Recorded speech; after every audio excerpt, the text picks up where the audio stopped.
मेरे श्रोताओं मैं आपको ये ओशो टाइम्स दिखाऊं, सम्मोहन का विज्ञान और ये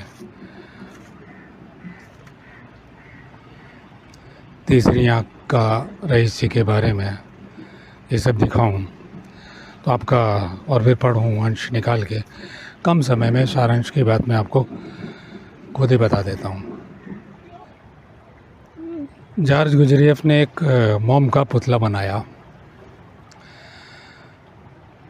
और अपने सामने कुर्सी पर एक महिला थी, उसे सम्मोहित किया, आपके शब्दों में हिप्नोटाइज किया और पूरी तरह हिप्नोटाइज, जैसा कि आपने ये न्यूज़ नेशन में लोगों को तत्काल करते हुए देखा होगा। तो ये तो मानसिक शक्ति वाले लोग हैं, उसकी मानसिक शक्ति बहुत प्रबल थी जॉर्ज गुजरिएफ की। जॉर्ज गुजरिएफ कौन है मैंने भी ओशो की किताबों से ही जाना, मुझे जानने की ज़रूरत नहीं है। हमें अपने ऋषि मुनियों को जानना है जो अनंत ब्रह्मांड का रहस्य जानते हैं, अनंत ब्रह्मांडीय शक्तियाँ जिनसे प्रवाहित होती हैं, सर्वज्ञ हैं, सर्वकाल को जानते हैं। मोम की पुतली बनाई और उस पे बांस का तेल लिखा हुआ है। इसमें बांस का तेल, बांस का तेल उस महिला के शरीर पर लेप किया। गौर करना, ये विधि है, मतलब आप जानना। और ये नारायण बलि प्रसंग के अंतर्गत बोल रहा हूँ मैं, अपनी बात की पुष्टि करने के लिए, जो अनुष्ठान ब्राह्मण लोग करते हैं, कर्मकांड करते हैं। तो वो पुतली का उस महिला के शरीर पर तेल लगाया, वही तेल उसने पुतली के ऊपर लगा दिया। मोम की पुतली। मोम कहाँ से प्राप्त होता है? तब सिंथेटिक मोम या केमिकल वाला मोम शायद ना चलता हो, मधुमक्खी वाला मोम जो जैविक है। इसमें मैं जान लूँ, क्योंकि मैं आयुर्वेद पर मेरा अध्ययन है, गहन अध्ययन, तो क्या कहूँगा, मैं एक साधारण व्यक्ति हूँ, लेकिन जैविक है। बहुत सी वस्तुएं जैविक प्राप्त होती हैं, जैसे बारहसिंगा, मृगसरंग भस्म है आयुर्वेद की।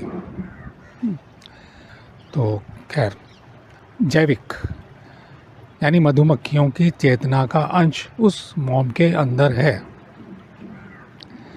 ये बारीक चीज़ें हैं जिन पे आप गौर कीजिएगा। और वो मोम की पुतली और उस पर बांस का तेल। बांस के विशेष गुण होते हैं, मैंने बता चुका हूँ पिछले वीडियो में, कि वंशलोचन तैयार होता है मनुष्य के लिए, बल पुष्टि कारक होता है, वगैरह वगैरह।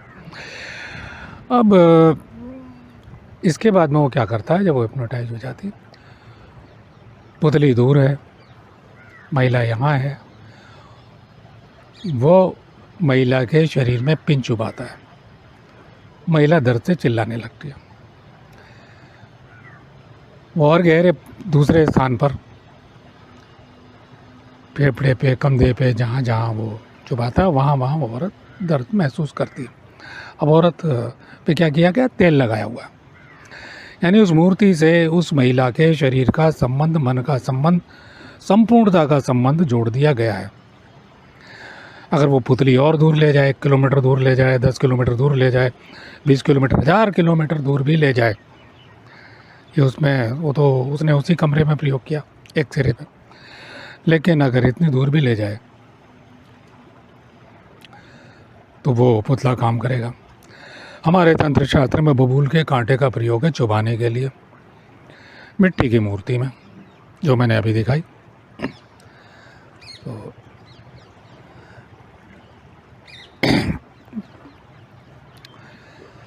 फिर उसने ज़ोर से चुभाया तो उसके खून निकलने लग गया महिला के।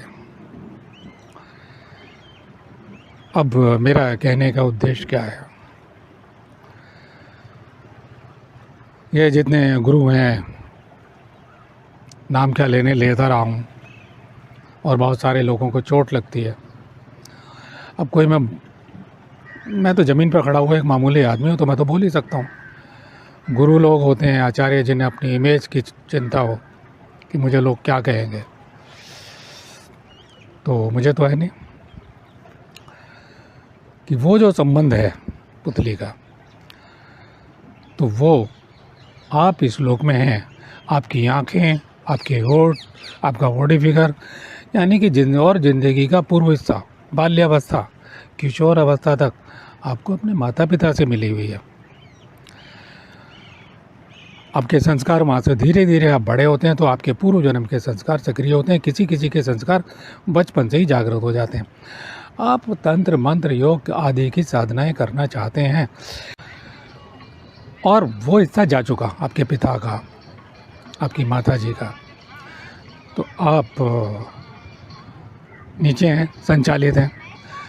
तो धर्म से संबंधित, धन से, पैसे से संबंधित आर्थिक समस्याएं, दैविक भूत प्रेत आदि की, कुल देवी देवताओं की, वगैरह वगैरह, और अध्यात्म योग तंत्र की साधना में बाधाएं आना आप नहीं कर पा रहे हैं। और हमारे ऋषि मुनि जो सर्वशक्तिमान वो कहते हैं इन्हें करिए और आगे बढ़िए, साल में उतना। खैर, तो ये जो संबंध है एक पुतली का, मिट्टी की पुतली का और एक जीवित नारी का, बाकी तो मैं अभी पढ़ के आपको सुनाऊंगा जो है कुछ शब्द, क्योंकि लोग कहेंगे उसने ऐसा नहीं कहा, उसने तो बहुत कुछ कहा है। लेकिन उसने मजाक भी उड़ाई है ऋषि मुनियों की, कर्मकांड की, इसकी उसकी। कर्मकांड क्या है? एक प्रक्रिया है, बहुत गहन प्रक्रिया है, बस उसमें मर्मज्ञ पुरोहित या मर्मज्ञ आचार्य को ढूंढना पड़ेगा। वही 3 चीज़ें, जिसे मंत्र की शक्ति का ज्ञान हो, मंत्र की शक्ति, जिसके मंत्रों में शक्ति हो, जिसे सामग्रियों का ज्ञान हो, जिसे ज्योमेट्री का ज्ञान हो, विधान का ज्ञान हो, और आत्माओं का आह्वान। मैंने 3 शक्ति बताई, आत्माओं के आह्वान की शक्ति हो। प्रक्रिया करें तो दूसरे जगत से आपको आशीर्वाद मिल जाता है और उनका लोक परिवर्तन होता है। इससे पहले मैंने बता दिया आपको। तो अब और मैं ये बता दूं, जार्ज गुर्जरिएफ में अगर अधिक प्रबल शक्ति होती तो उसे सम्मोहन करने की क्या ज़रूरत थी। यही मेरा इन पुतलों को दिखाने का और तांत्रिक विधान का मतलब है कि आप मिट्टी के पुतले हैं, ज़मीन पर हैं, और आपके जो पूर्वज हैं वो ऊपर जा चुके हैं। हो सकता है बहुतों का पुनर्जन्म हो गया हो सकता है ये भी कह रहा हूँ कि आप अपने दादा, खुद ही आपके दादा और आप अपने दादा जो है बन के खुद जन्म ले चुके हों, या परदादा खुद जन्म ले चुके हों आप, और आप अपना ही पिंडदान तर्पण आदि कर रहे हैं। ये सब मैं बता चुका हूँ। तो क्या होगा वो सब मैं बता चुका हूँ। सूक्ष्म प्रक्रिया, एक ब्रह्मांडीय प्रक्रिया चल रही है। तो इन सारी प्रक्रियाओं से समझते रहिए। कई दफ़े आप कहोगे कि नहीं ये कुछ नहीं होता है, अंधविश्वास है, ये सब मानते रहिए अंधविश्वास। अचानक बैठे बैठे आपको लगता है यार ये दिमाग में कील क्यों उठ रही है, मैं तो अच्छा भला सोचता, मेरी पीठ में क्या है, कोई ऐसा लग रहा है कोई सुई चुभा रहा है, कोई बड़ा सुआ घुसा दिया हो। कभी पेट में अचानक आपको गैस का भी दर्द हो सकता है। मैं किसी अंधविश्वास में भरोसा नहीं करता, मैं आसानी से कुछ मानता भी नहीं हूँ। मेरी भाषा आपने सुन ली होगी। लेकिन डॉक्टर के पास जाइए, गैस का, कई बार ऐसा होता है एक आदमी को गैस की बीमारी थी तो उसका ऑपरेशन कर दिया, और वो हमारे गाज़ियाबाद के बार एसोसिएशन के प्रेसिडेंट थे, त्यागी जी है सिर्फ कैली। बाद में पता लगा तो गैस थी। तो क्या हो सकता है, ज़रा ध्यान इस तरफ भी दे लें। मेरा ये इतना ही कहना है। बहुत से लोग कहते हैं, न्यूज़ नेशन पे भी कहा गया, आज तक पे भी कहा गया, और भी बहुत से चैनल लगे हुए हैं, अभी करके देखा। तो वो लोग तो तैलंग स्वामी जैसे, बाबा विशुद्धानंद जैसे, या स्वामी जी महाराज दतिया वालों में इतनी क्षमता थी जिन्होंने बगलामुखी पीठ का जो है बगलामुखी की मूर्ति की प्राण प्रतिष्ठा आवाहित करके वहाँ स्थापना की है।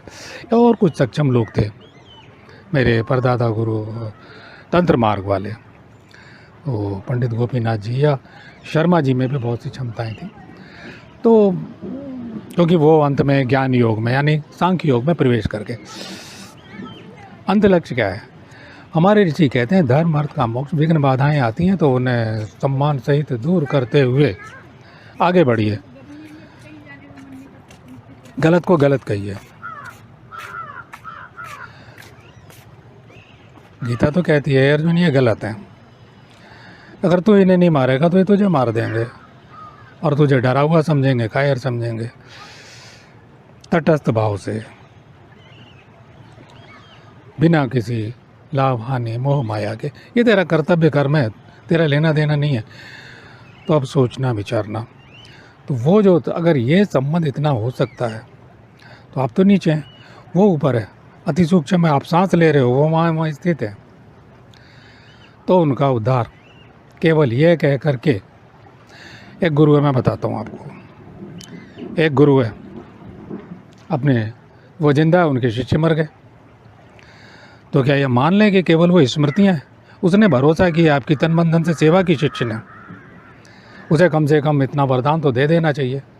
ये गंगा तट पर बैठा हूँ मैं इस समय हरिद्वार में, अभी आपने दर्शन किए। यहीं किसी को, मुझे भी वचन मिले हुए पूर्व जन्म से हैं, और मैं जानता हूँ कि धक्के खा करके गुरु की शरण में मनुष्य पहुँच ही जाता है। 4 गुरु बनाएगा, 5 बनाएगा, अगर कोई पूर्व जन्म का संबंध है, गुरु ने शरीर छोड़ दिया है, तो भी वो वचन है, वो क्रियाशील है ब्रह्मांड में, और वो रक्षा करेगा और वो जोड़ेगा, और फिर से वहीं से साधना सक्रियताएँ तंत्र मंत्र की हो जाएंगी। और वो गुरु किसी देहधारी, क्योंकि जितना कुछ यदि आपको लगता है कि मुझे कुछ थोड़ा बहुत भी अगर इतने दिन में लगता है कि मैंने कुछ जाना है और मैं उसे आप लोगों को दे रहा हूँ, तो देहधारी गुरु जितने, जैसे मैंने ज्योमेट्री के बारे में बहुत सारे यज्ञ की झलकें, तर्पण विधान, कुछ प्रयोग दिखाएं, तो ये प्रयोग तो सीधे सीधे गुरु ने प्रत्यक्ष, देहधारी गुरु, कोई आत्मा नहीं, साक्षात प्रकट है गुरु, देह में है, शरीर में। अब उन्होंने शरीर छोड़ दिया। एक अमर हैं मेरे गुरुदेव, जो योग विद्या के हैं, तंत्र योग के गुरु हैं, तो वो आएंगे नहीं, कोई वीडियो नहीं बनवाएगा। भाई मैं तो साधारण प्राणी हूँ, धंधे वाला आदमी हूँ, अनुष्ठान करता हूँ, साल में कुछ ले लेता हूँ, मेरा खर्चा चल जाता है, पसंद से चुन लेता हूँ, आप को देखता हूँ तो इंटरव्यू लेता हूँ, मुझे पसंद आता तो काम, मेरा शौक़ समझ लो, तो मैं उसको पूरा कर रहा हूँ। तो मुझे लगता है कि आपका ये रहस्य आपको समझ में आ गया होगा। तत्काल मेरा जो पहला वीडियो है, अब मैं तत्काल तो मैंने प्रयोग किया, उसमें मीडिया है, आकाशवाणी, दूरदर्शन है, बुद्धिजीवी हैं, अधिकारी हैं, तो तत्काल मेरे जैसा मामूली आदमी कर सकता, आप क्यों नहीं कर सकते? और ये पुतले, ये तंत्र और ये पुतले भी मैं बेच चुका हूँ भाई, क्योंकि मुझे मालूम है मेरे बाद दुर्दशा होने वाली है, और मैं बहुत सारी अपने तंत्र से संबंधित सामग्रियाँ धीरे धीरे बेच रहा हूँ, क्योंकि मेरा कोई शिष्य है नहीं, और शिष्य तो कष्टदायी ही होते हैं ज़्यादातर। अभी सब हाथ जोड़ के आते हैं, फिर वो पाखंडी, ढोंगी, अहंकार संपन्न, जरा सा कुछ को आते ही कूदने फांदने लगते हैं, धैर्यशीलता और वो सब नहीं होते। खैर और अभी मैं खुद शिष्य हूँ भाई, तो मैं इन सारी बातों के साथ एक बात और कहना चाहता हूँ कि मैं कोई तांत्रिक, मांत्रिक, गुरु आदि नहीं हूँ, ना मैं किसी का अच्छा कर सकता, ना मैं कोई बुरा कर सकता, मुझसे कोई उम्मीद नहीं की जा सकती। मैं सिर्फ एक विषय के रूप में आपको ये अपने अनुभव या प्रयोग, जो मैंने जाना है, जो मैंने समझा है, वो दे रहा हूँ। कुछ लोगों से संबंधित मुझे तकलीफ़ें मिली, पीड़ाएँ, क्या उनकी तकलीफ़ से मैं, तो वो कह रहे हैं कि बिना गुरु के लग गए, अब उन्हें नुकसान हो गया है, मुझे फ़ोन किए हैं, अब वो कष्टित है। मैं सोचता हूँ कि बिना गुरु के कितने कष्ट होते हैं, और बहुत सारे ढोंगी गुरु, वो कहते हैं स्वयंभू गुरु हैं। इस सब की कोई ज़रूरत नहीं है, खुद आपको लूटेंगे, कसोटेंगे, धोखा देंगे, तन मन धन स्त्री सब हर लेंगे, लेकिन वो आपको कुछ देंगे नहीं, बस महिमा मंडन चलता रहेगा। तो उस तकलीफ़ में क्या है, अब हर किसी को प्राण प्रतिष्ठा करनी नहीं आती, बड़ा गहरा विज्ञान है, आज मंदिर में नहीं होती तो कैसे होगा। तो इसलिए मैं एक जानकारी दे रहा हूँ, जो मैंने अभी बता भी दिया है कि जैसे मैंने कहा सिगरेट के टुकड़े, स्पर्श, अब ये ज़मीन है, यहाँ पे ये मैंने छुआ, यहाँ पे कोई ये जो फर्श है मैंने ऐसे छुआ, यहाँ मेरे शरीर की चेतना आ गई। अब कोई टिश्यू पेपर वाइट या कुछ भी पेपर ले, इसे रगड़ ले, तो उसमें आपकी प्राण तत्व आ गया, जो तंत्र प्रयोग करते हैं। तो एक गहरा अनुभव कि मैंने पुतले पे, क्योंकि मैं इस पुतले को मैं भी छू रहा हूँ, तो मेरे श्रोताओं, नौजवान लड़कों और उनमें कुछ महिलाएं भी हैं जो तंत्र मंत्र की शौकीन हैं। तो परामर्श आपने मुझे फ़ोन करके अपने दुख बताए हैं, संकट आ गया है, परेशानी आ गई, वो इसलिए आई है कि आपने कई दफ़े पंडित जी ने बता दिया, तो प्लास्टिक या कुछ, क्योंकि प्लास्टिक में राहु होता है, विचित्र धातु है वो, या केतु विचित्र धातु है, और आपका क्रूर है केतु, तो आपको तो संकट आने ही वाला है। तो आपने उसे छू दिया। तो मैं एक अनुभव बताता हूँ कि मेरे पास ये पुतला था, और क्योंकि मैंने छुआ, मैं इसको शुद्ध करना भूल गया। वो आई, रिश्तेदार महिला थी, ये 25 साल पुरानी बात है, 25 साल से पुतला, उन्होंने पुतला उलट पुलट किया, पुतले की टांग टूट गई। 21 दिन के अंदर मेरे फ्रैक्चर हो गया। उसके बाद में फिर मैं दूसरा कोई था, मैं छू रहा हूँ, यानी इनका शुद्धिकरण, यानी कि उसको प्लेन कर देना। जैसे मैंने कहा कि शक्ल कोई भी हो, 3 प्रकार की शक्लें मैंने बता दी, एक हो जो जा चुकी हैं, एक जो आने वाली हैं, एक जो वर्तमान में शक्लें, तो कोई भी शक्ल उसमें आरोपित की जा सकती है। तो मतलब नहीं है कि वो कोई शक्ल मेल खा रही हो। तो वो मैंने, यानी कि शुद्धिकरण, शोधन की प्रक्रिया, भाई कोई जानते हो टुकड़े टुकड़े, किसी के पास कुछ होता है, किसी के पास कुछ होता है। मेरी कोई बात शुरू होती है, चाहे वो भूत प्रेत से शुरू होती है, सीधी परमात्मा तक जाएगी, आत्मा तक या ब्रह्म तक, क्योंकि ऋषियों का यही मार्ग है। सब कुछ हम किसके लिए करें? ब्रह्मार्पणम, ईश्वर के लिए, ब्रह्म के लिए। हाँ, समस्याएं हैं तो उनका समाधान हमारा होना चाहिए। तो उसके बाद में हाथ टूट गया, पुतला टूटा, तो हाथ टूटा, फ्रैक्चर हुआ, तो चेतना जुड़ गई। तो ऐसा होता है, तो कुछ भी हो सकता है। तो बहुत सावधानी रखिए, अगर कर रहे हैं बिना गुरु के तो सावधानी रखिएगा। और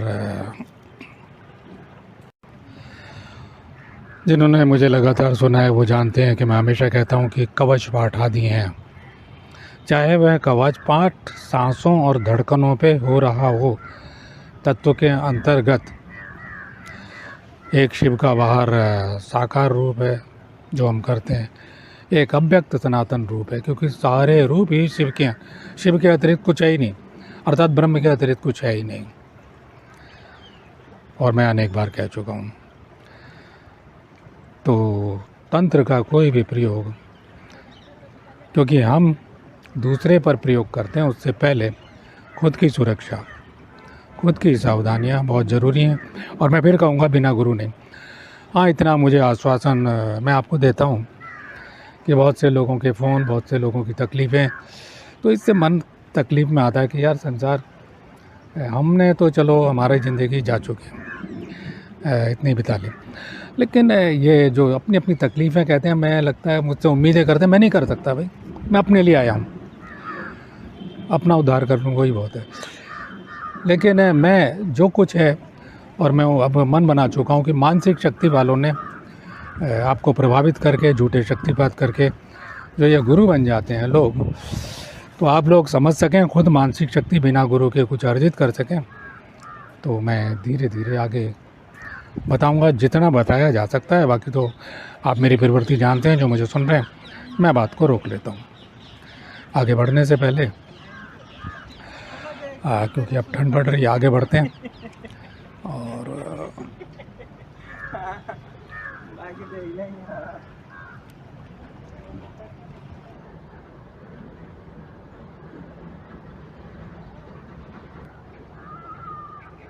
विश्व की किताब समाधि के सप्तद्वार का जिक्र किया था मैंने, बरसों पहले वो किताब पढ़ी थी। उसमें कुछ खास नहीं है कि समाधि के सप्त द्वार कोई 7 चक्रों की बात होगी। सिर्फ इस विषय से संबंधित एक बात जरूर है कि उत्तरी पूर्वी सीमांत प्रदेश यानी कि अरुणाचल प्रदेश सिक्किम, भूटान और तिब्बत से लगते कुछ एरियो में दा दुगपा जाति के कुछ लोग होते हैं जो काला जादू जिसको वो कहते हैं उर्दू भाषा में, तो ऐसी तामसिक विद्याओं का प्रयोग वो करते हैं। ये ओशो ने बताया, आप खुद पढ़ लीजिएगा। और जिन अंग्रेज़ लोगों ने उनके बीच में रह करके इस सब का अध्ययन किया, उनका जिक्र है। मैडम ब्लावट्स्की उसकी लिखी हुई है किताब है। मैडम ब्लावट्स्की मैंने खुद नहीं लिखी है, ये एक आत्मा ने लिखी है। आत्माएं जो कुछ अध्यात्म की होती हैं और कुछ शैतानी आत्माएं होती हैं जो मिक्स करके भारतीय अध्यात्म का भी संस्कार उन आत्माओं में होता है और तामसिक जगत से भी जुड़ी होती है। और नीचे का जब उन्होंने जन्म लिया हुआ होता है तो उन संस्कारों से वो ग्रस्त होती हैं, तो वो प्रवृत्तियाँ जाती नहीं, वो अपनी विद्याएं कहना चाहते हैं। तो दादुप्पा जाति के लोग ऐसी विद्या का प्रयोग करते हैं कि आपकी छाया को पकड़ सकते हैं। अब छाया शब्द बोला है उसमें, तो मैं छाया बोलूँगा। तंत्र की दृष्टि में सूक्ष्म शरीर की विद्या है। और तंत्र गुरुदेव अरुण कुमार शर्मा जी ने 6 प्रकार के शरीरों का वर्णन किया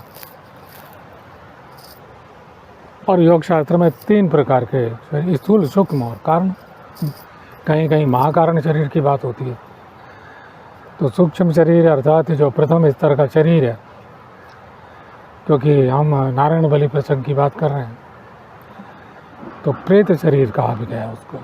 सूक्ष्म शरीर साधारणतः जो जनरल आत्माएं होती हैं, जो निकृष्ट श्रेणी की, उन्होंने कुछ किया नहीं होता है, अध्यात्म में कोई उन्नति नहीं होती है, तो वो आत्माएं भूत प्रेत बन जाती हैं और भटकती हैं। अपने परिवारजनों से अपेक्षा करती हैं, रिश्तेदारों से, नहीं तो पड़ोसियों को भी परेशान करती हैं। तो वो सूक्ष्म शरीर की बात है या छाया की बात है, फैसला आप करिएगा। तो हमारे यहाँ तो तंत्र में छाया पुरुष सिद्धि है और छाया स्त्री सिद्धि है और उसके बड़े शक्तिशाली प्रयोग हैं। काल ज्ञान तो है ही है, तीनों अधिकतम भविष्य का ज्ञान एक सीमा तक, क्योंकि त्रिकालदर्शी का मतलब है जो अनंत ब्रह्मांड के विषय में सब कुछ जानता हो, ऋषियों की भांति। तो ये आत्माएं चाहे यक्षिणी योगिनी आदि हों या छाया पुरुष जैसी आत्माएं हों, छाया स्त्री जैसी आत्माएं हों, ये आत्माएं एक निश्चित दूरी तक देख सकती हैं और वो बता देती हैं और वर्तमान का पूरा बता देती हैं। और ठोस वस्तुओं पर भी उनका अधिकार होता है, जैसा तंत्र के साधक की क्षमता होती है। तो ओशो की किताब समाधि के सप्तद्वार का बस इससे इतना ही संबंध है, बाकी मैं सब कुछ कह चुका हूँ। और थियोसॉफिकल सोसाइटी में एनी बिसेंट, लेडबीटर, मैडम ब्लावट्स्की, 3 नाम और थे। इन्हें आत्माओं के संदेश प्राप्त होते हैं और उन्हीं का जो प्रोडक्ट है, उनका जो उत्पाद है, वो जय कृष्णमूर्ति, जिन्हें ओशो ब्रह्मज्ञानी मानते हैं, जैसे खुद को ब्रह्मज्ञानी मान लेते हैं, और उन्हें ना भविष्य का पता होता है, दुनिया भर की ध्यान विधियों का वर्णन करते हैं। हमारा विषय यहाँ आत्माओं की शक्ति, आत्माओं से रक्षा और आत्माओं के द्वारा किए जाने वाले उत्पाद और भटकती आत्माओं की नारायण बलि, बहुत ढंग से मैं आपको समझा चुका हूँ। अब जो जैसा आपकी समझ में आए, आप कुछ खुद प्रयोग करना चाहें तो कर सकते हैं। मेरी राय है कि निश्चित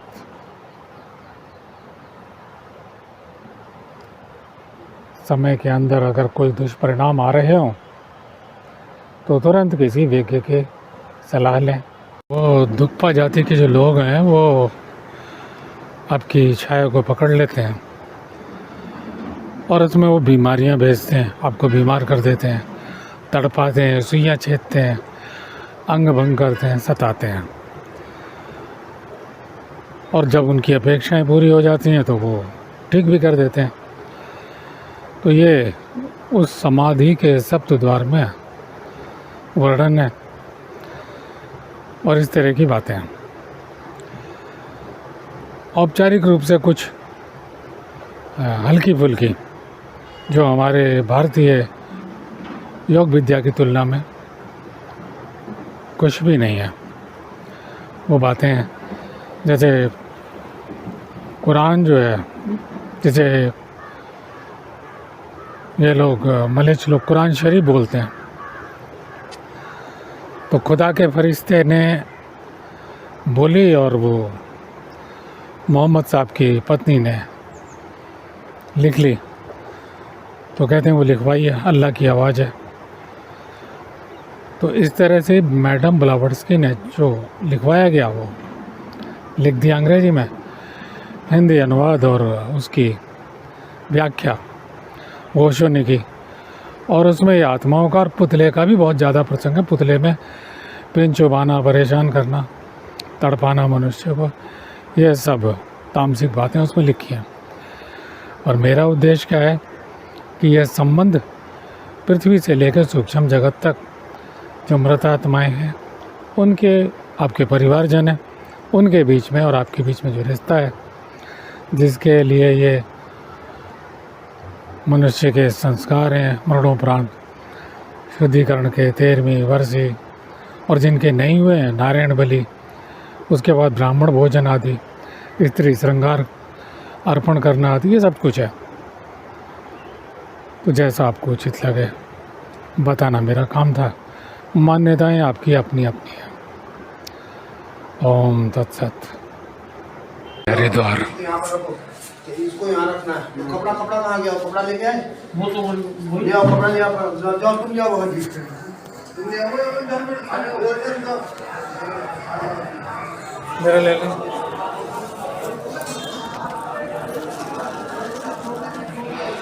नारायण के साथ आ गया।